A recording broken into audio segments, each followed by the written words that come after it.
about enough with the talks about how this could be make you more productive for you and your small business.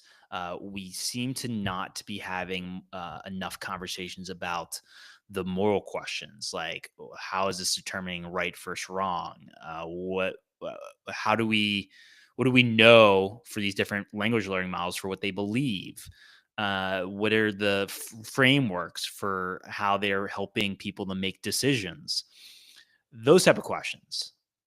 And then also the potential of consolidation of power because of how powerful these language learning models could become, even more powerful than a human being in decision making. And we can, there already, there are people looking to these language learning models for the answers to their problems and their challenges. And so I wanted to take time to share that in today's show and talk about that because it's got to be talked about more.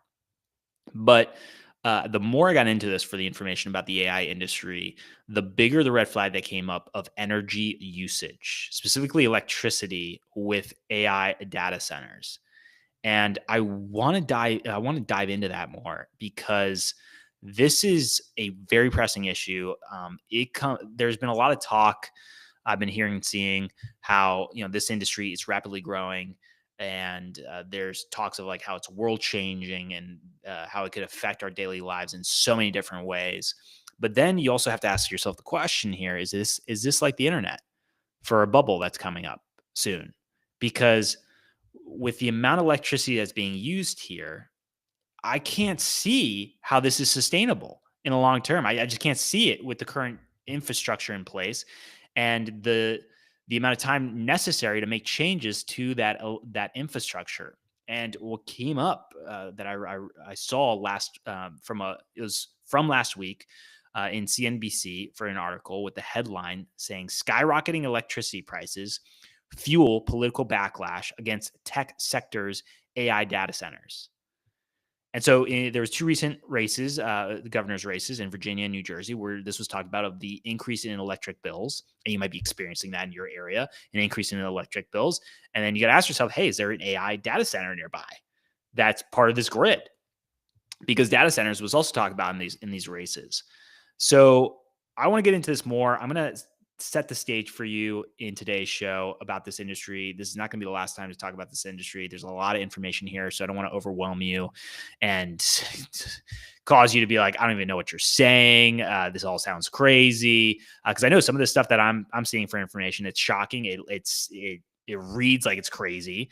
And I want to be able to make sure I'm helping you out with dipping your toes into this industry, understanding it, easing our way into this. And yeah, and so we're gonna go through some basic information so you get an understanding of what's going on here, some players involved in this, the different sections of the industry to get started, and then specifically diving deep in a little bit more in today's show about the electricity usage with these AI data centers and what to expect for estimates in the future. So welcome back to the show. Uh, Excited to go live again for the second week in a row. I'm fired up with going live. I like it a lot for this format. This is a new time. This feels right for the time. I'm excited to get your questions and your thoughts, as well as what you disagree with, what you resonate with.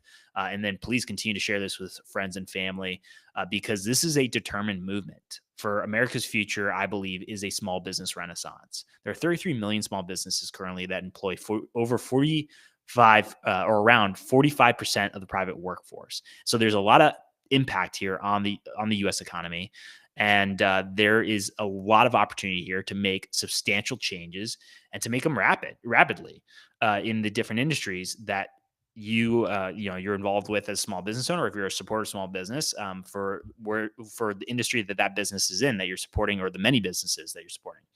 So I get, like, I just don't buy this narrative that comes up of people saying that the U.S. is inevitably doomed to collapse, because that just means we stand on the sidelines and do nothing about it, which absolutely, I know with this movement, that's not going to be the case. And it's a growing movement.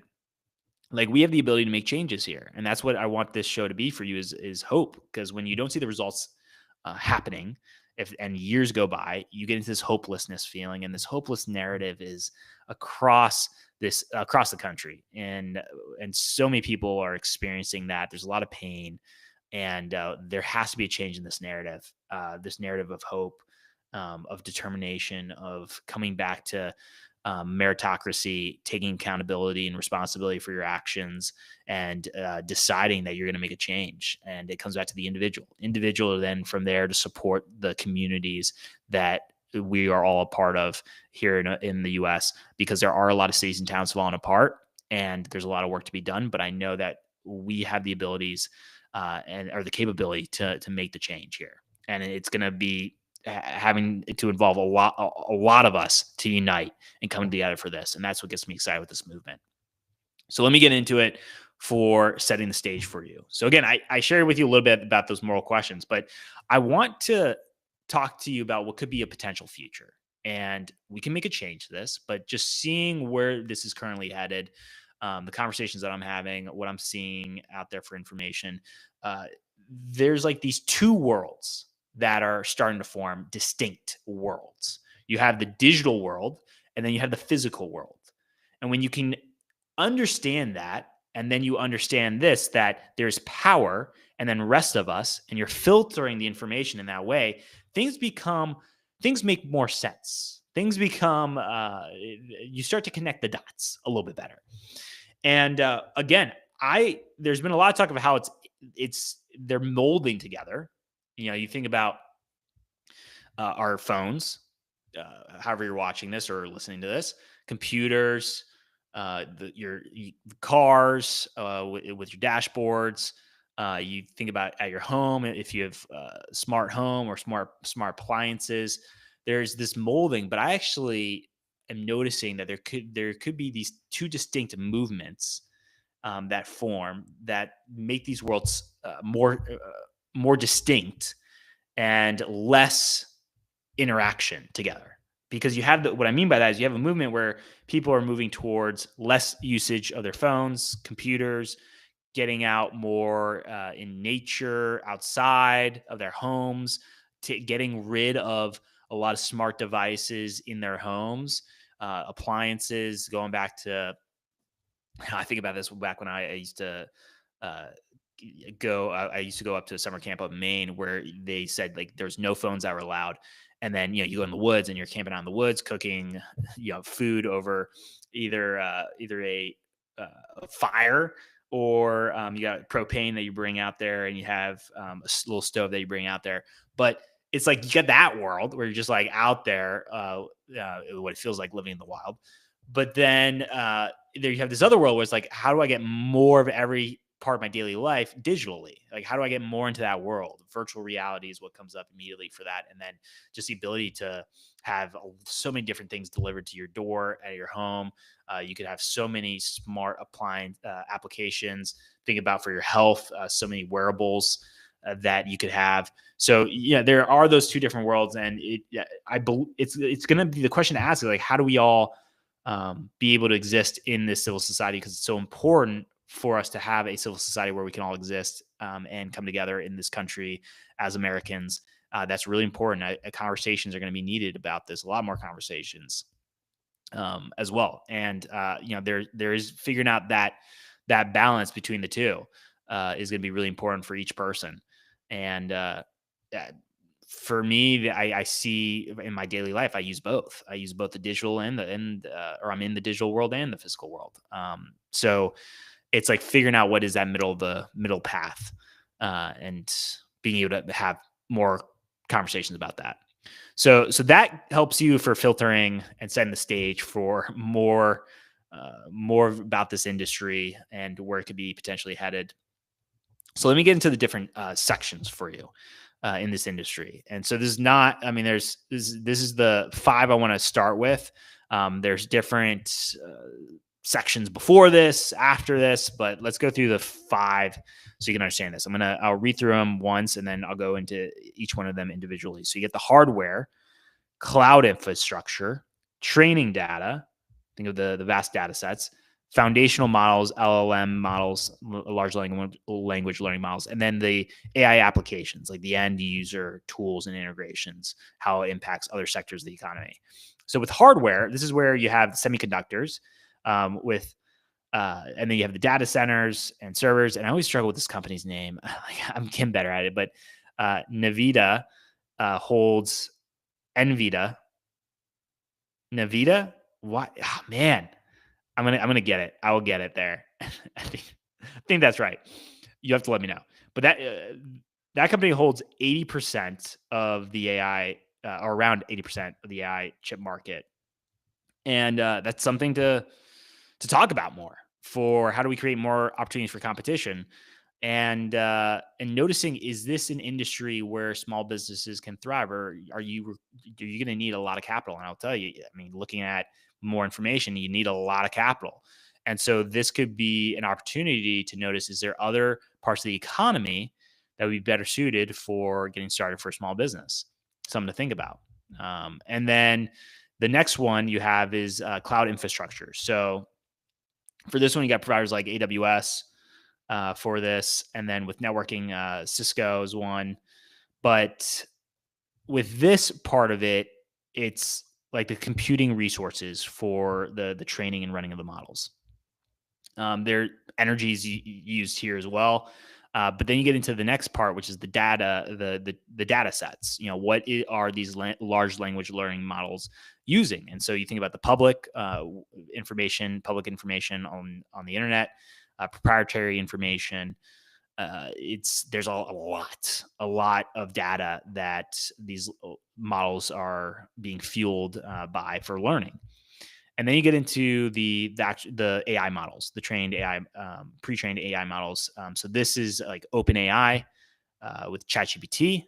Probably familiar with that one. You got Google DeepMind with Gemini, XAI, Gronk.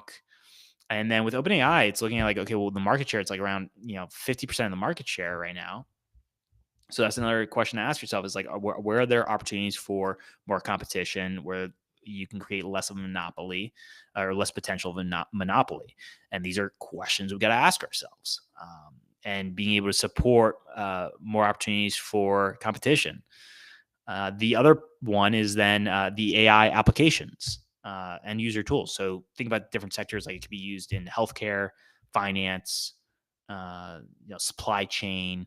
So noticing where AI could have a massive amount of benefit, because there are potentially a lot of benefits here. A lot of the ability to diagnose better for health conditions, and make better predictions, thinking about for the supply chain. And so there are a lot of benefits of these applications, but it's understanding more and more, with the amount of uh, energy being used here. Is this a bubble that is coming close to bursting soon? Or is this really a world changing technology that will change how we live our daily lives completely? So it's interesting to think about that a little bit more, and to figure out where we're going. So now I want to get into electricity usage here, because uh, this is where it was shocking to just know how much energy is used. Because these systems, so this is how you can think about it. The players in these different sections, they benefit from economies of scale. So more demand usage, the cost of then production goes down, and it's very helpful when there's a lot of capital required initially to get started. I'm just thinking as something like mining rare earth minerals. That process, it can there's a lot involved there. So when you can think about it in that way, well, it's like, okay, now you could start to make sense for why this messaging is out there. Hey, this is going to be life changing. You got to get on board. You're going to miss out. You're going to be left behind. You start to see some of these keywords, these tactics, to then get you to have this sense of urgency. Like, I need to get on board for this. I need to start using this tool. And I use this tool. I use language learning models, but it's like, to what level are you going to be using these tools? Are you going to just use it to gather information quickly? That's how I use it: gather information, be able to decipher different ideas that I have, being able to work through those ideas. So that's going to be interesting to see, like, where does this go? What's the level of usage? But there's a lot of push to get people on board to use it, and it makes sense because then it benefits for the economies of scale. But the electricity part is what's got me asking a lot of questions, and I want to get into breaking that down for you for the information I have. And you think about this. So how it's broken down is 5 years. We're talking 5 years here, 2020 to 2025 for the information I was able to find. So with this computing for the AI models, they base it off of a 3 to 6 month energy usage. So from 3 to 6 months is how much energy is required for these models, and it's shocking. So to get started, back in 2020, the energy usage was 1.3 gigawatt um, gigawatt hours. So 1.3. To give you an idea of what that means, it's like a nice subdivision in a suburb. For it's equivalent. Let me put it this way: it's an equivalent to 120 homes. So that would be like nice subdivision in the suburbs for the annual electricity of those homes, of 120 homes annual. So we're talking 3 6 months for the the AI models. It takes on a whole year of electricity for 120 homes, which is that nice subdivision. That's that's interesting. So hold on to that number. The next one I want to get into is then in 2025 with the models, it is 800 gigawatt hours electricity. So what is that equivalent to? That is an equivalent to all the homes in Ann Arbor, Michigan, which is like, you can think about, around, so the number is around 75,000 homes. So think about that for as a size to reference all of Ann Arbor, Michigan, for all the homes. It's all the electricity for the full year for all those homes. And so in 5 years, you have that difference. Okay. I hope that's coming through of how massive that is for electricity usage in 5 years for these models and the demand. Now, looking at just 2027 estimates, there's talks now of between 10,000 gigawatt hours of electricity to 50,000. And so what could that range look like for you, to give you an idea? For 10,000, that would be all of the homes for the whole year in Nashville, Tennessee. And it would be way more of a demand than all those homes for the whole year. It's over 900,000 homes. And now if you move closer to the 50,000 estimate, that would be all the homes in New York City and Philadelphia for the whole year of electricity. And again, you got to go back to this is 3 to 6 months for electricity requirements. So you start to see the picture of how is this sustainable moving forward?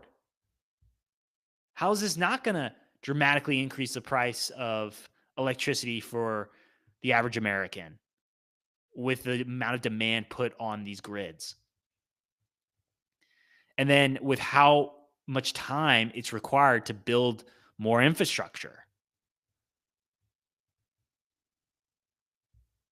That is what really was really surprising to see, was the amount of energy usage. Like, I had an idea that it was a lot, but I didn't realize just how much in such a short amount of time. And with how this industry is rapidly growing and how big of an impact it has on the economy, you start to ask more questions like, what's this going to do for the future, for the economy? And it's something that we've got to prepare for as small business owners. And as Americans, we've got to prepare and figure out ways to thrive and not just survive in this industry. And an area I want to get into more is like, okay, well, where are the opportunities, if any, in this industry for small businesses? And then where is there a need to focus on other industries in our economy that could be more focused on brick and mortar stores, physical locations, physical products, services in person? So those are some things to think about more. This is not going to be the last time I'm going to have the conversation about this industry, but there is something that is coming our way soon, and we've got to be prepared for it when it comes to this industry. Something's going to happen, and as I gather more information, there'll be more clarity that will come through. That I'll share with you, more truths discovered. Because, as I said, one of my commitments is to seek out the truth. And even when it gets very uncomfortable, to be able to express that to you. And so I want you to know, just you help me to, you fuel my courage to continue to step up and to share the truth of what's going on here. And this is something that needs to be talked about more, to prepare for more, because we gotta make sure that we're not gonna. I think about that for this impact, that we're not going to continue to go down this narrative path that the U.S. is inevitably doomed to collapse. And so we've got to be aware of what's going on in these different industries and think long term for future generations, not just for our own self centered needs. We've got to also keep in mind our needs for the long term and for future generations. And that's where people can forget about what impact this could have for future generations down the road. And that's where you look at the massive amount of debt that our country is in on the federal level of over $38 trillion in debt. Think about the average American. Think about the massive amounts of student loan debt, auto loans, mortgages, credit card debt. Like, we've got to get into this focus of long-term thinking, and then dealing with the immediate short-term needs in a way that we can sustain this for future generations to come, for the economy, and to be able to continue to expand the small business renaissance across different industries here in the U.S. So thank you for your support in this movement. I'm excited to reconnect again soon tomorrow. See you then.